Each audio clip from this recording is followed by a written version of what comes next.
অবহেলা এমন একটা জিনিস যা একটা জীবিত মানুষের বেঁচে থাকার ইচ্ছেটাকে মেরে ফেলে।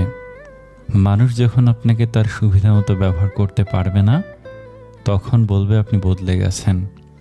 বিবাহিত কোনো মেয়ের প্রধান শত্রু তার নিজের মা, কারণ তিনি মেয়ের সংসারে এতটাই নাক গলান যে মেয়ের কল্যাণের চেয়ে অকল্যাণই বেশি হয়। ঘরের বউয়ের নিন্দা কখনো পরের বউয়ের কাছে করবেন না, কারণ আপনি অসুস্থ হলে আপনার সেবা সেই ঘরের বউই করবে, পরের বউ না। বাবাকে বৃদ্ধাশ্রমে রেখে এসেছিল ছেলে, একদিন বাড়িতে নোটিশ এলো বাড়ি খালি করতে হবে। বাবা তার সব সম্পত্তি বৃদ্ধাশ্রমে দান করেছেন। সবাই ভালো মানুষ খুঁজি, কিন্তু নিজে ভালো হতে চায় না।